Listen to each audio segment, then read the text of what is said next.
People ask me, sometimes, what I think about when I'm on the post. They expect something philosophical, the horizon maybe, the weight of history in the stone beneath my boots. What they don't expect is the honest answer, which is, not much. After 17 years, the body knows what to do, and the mind goes somewhere quieter than thought. You watch without looking. You hear without listening. You become, if you do it right, almost nothing, a fixed point in a moving world. That afternoon, the delegation arrived at 2:30. I heard them before I saw them.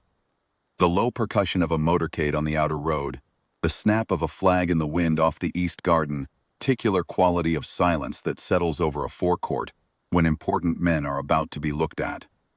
I had been at my post since 6. My boots were still clean. My chin strap was where it belonged. The sun was cutting hard and low across the pale stone of the Aldenmere Eastern Gate, and I was, as I said, almost nothing. The delegation came through in good order.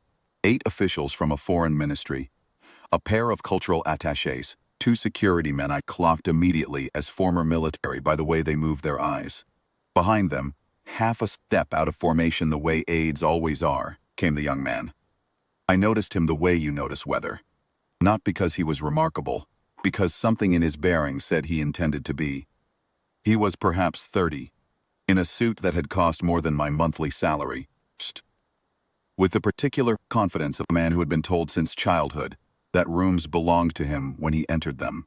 He was carrying a leather portfolio and scanning the forecourt the way a buyer scans a property, measuring it, pricing it, finding it acceptable. He looked at me the way people sometimes do, not with hostility, not at first, particular blankness of a man who has looked at a lamppost or a mailbox.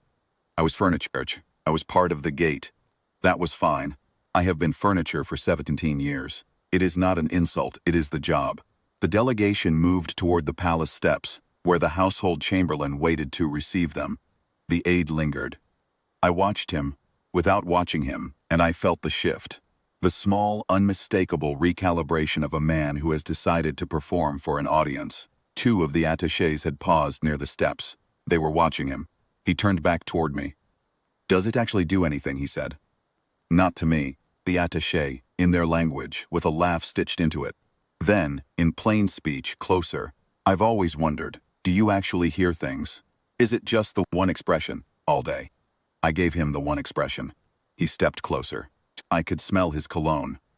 Something expensive and too much of it. He was perhaps 4 feet away now, which was already past where most people stop. "I'm going to need you to move aside," he said. "There's a better angle for a photograph from here and the delegation will want it." There was no photograph being taken. There were no cameras visible. He knew that, and I knew that, and the attachés watching from the steps knew it.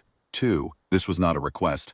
It was a test of whether I was a man or a post, and he had already decided the answer. I did not move. He waited 5 seconds. I know because I counted them. The way you count seconds in a long post, marking time like a metronome. He made small sound, half laugh, half exhale, the sound of a man revising his expectations downward, and he put his hand on my shoulder. Not a strike, not a shove, quite. The flat of his palm pressing once, the way you press a door that is stuck to see if it will give. Testing the furniture. The furniture did not give. What I want to tell you, what I could not have told anyone in that moment, because I was still the post, still the fixed point, still almost nothing, is what it costs. People imagine that standing still is the absence of effort. That silence is emptiness. That a man who does not react has nothing inside him worth reacting with. I have had a rifle pointed at me. Not in ceremony. In a narrow street in a foreign deployment, I am not permitted to describe in detail. In the 3rd year of my service, before I ever stood a ceremonial post, I know what it is to hold when holding is the only correct thing. I know what it costs. Cost is not dramatic. It is not a clenched jaw or a white knuckle. It is something quieter and older than that. A decision, made once years ago, that you simply renew every morning when you put the uniform on. You decided. You are not deciding now. Now you are simply keeping a promise you made to yourself a long time ago. The aide's hand dropped. He said something else. I won't repeat it. It was not original. And turned back toward the steps. He had taken perhaps 4 paces when Sergeant Aldrich Vane stepped out of the archway. Vane has been duty sergeant at the Eastern Gate for 11 years. He is a small man, neatly made, with a voice that never rises above a conversational register and somehow carries farther for it. He did not raise his hand or his voice. He moved alongside the aide with the unhurried certainty of a man who has done this before and will do it again and feels nothing particular about it, and he said something very brief into the aide's ear. I did not hear the words. I didn't need to. What followed was also quiet. A second security man appeared from the far side of the archway. The aide's portfolio was under his own arm, his face doing something complicated that it was not, I think, accustomed to doing. He looked back at me once. The look of a man searching for somewhere to put something he doesn't want to carry. And then he was guided, not roughly, not kindly, through the Eastern Service arch and out of my sightline. The delegation proceeded into the palace without him. The chamberlain closed the reception doors. The forecourt returned to its ordinary stillness. I have been asked since, it felt like watch to what? The honest answer is, not much. Satisfaction is too large a word for it. Vindication is too dramatic. It was closer to the feeling you get when a sum comes out correctly. A small, clean rightness, the sense of a thing being what it was supposed to be. What I think about, when I think about that afternoon at all is not the aide. He is not worth the space. What I think about is the question he asked, without quite meaning to ask it. Does it actually do anything? And how wrong he was about what the question meant. He thought he was asking whether I was alive.